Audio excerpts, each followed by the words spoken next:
aussi l'accent sur un trésor. Pourquoi parle-t-il de la dîme?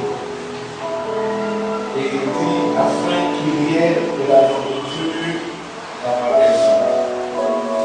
Alors, mettez-moi de la sorte à l'épreuve, dit l'Éternel des armées.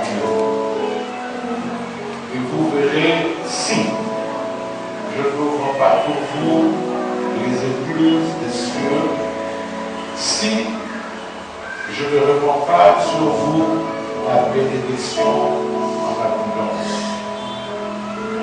Ça veut dire tout simplement que si Dieu nous interpelle sur l'apport dans sa maison, c'est parce qu'il a un souci de bénédiction et il a un désir d'abondance. Alléluia.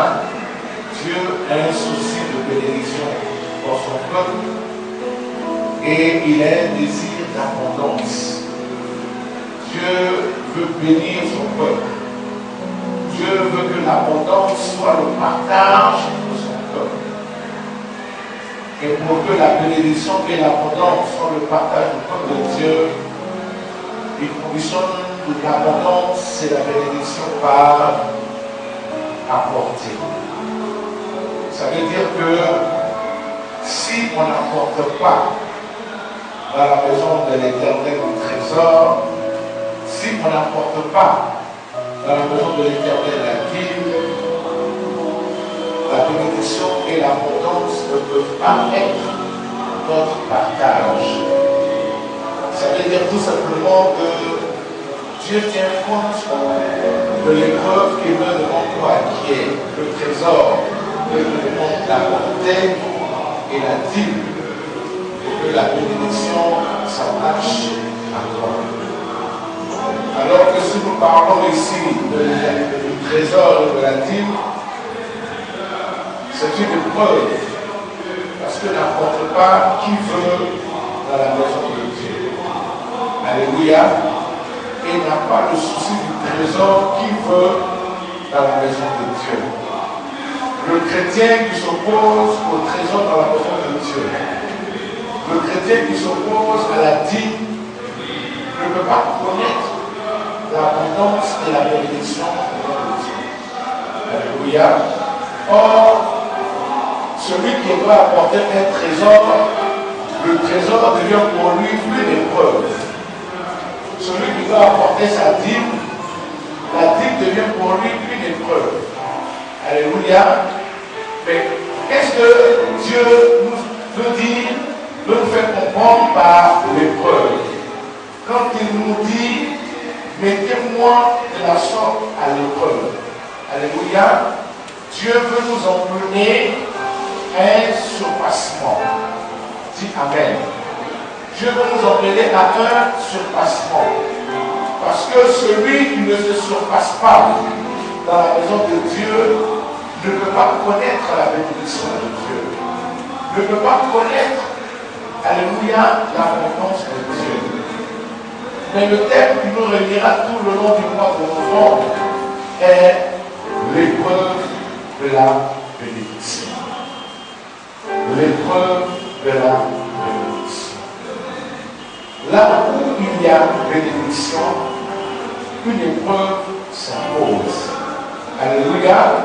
L'épreuve ne vient pas pour nous rétracter, mais l'épreuve vient pour nous propulser. Parce que s'il n'y a pas d'épreuve, on ne peut pas voir l'importance de la bénédiction qu'on espère. Parce que c'est l'épreuve qui nous emmène à donner une certaine hauteur, une considération à ce que nous avons reçu, que nous appelons la bénédiction. Alléluia. Quelqu'un veut être béni, mais il ne veut pas passer par l'épreuve. C'est comme tu vas voir un médecin et il te dit que tu as une tumeur. Et que cette tumeur-là ne peut être guérie qu'à une seule condition. Alors qu'à cause de la tumeur, tu te sens dans une position de défaite. Alléluia. Mais le médecin te dit, je vais t'enlever la tumeur et tu seras en paix, tu seras heureux. Parce que cette humeur t'empêche d'être épanoui comme tout le monde. Alors, il te donne la condition de ta liberté. Et la condition qu'il va t'imposer, c'est tu dois passer par une opération. Amen. L'opération qu'il impose à ta personne est l'épreuve de ta guérison. Alléluia. Parce que si tu ne passes pas par l'opération, tu ne verras pas la tumeur ôtée de ton corps. Donc, pour que ton corps soit en paix, l'opération s'impose à toi. Tu veux être guéri. Est-ce que tu vas renoncer à l'opération? Tu ne renonceras pas à l'opération. Parce que tu tiens à ta guérison. Ça, c'est de façon médicale. C'est de façon publique. Et là, dans la maison de Dieu, il y a une force de délivrance. Dis Amen. C'est pour cela que nous allons prendre le livre de Jacques, au chapitre 1, à partir du verset 2.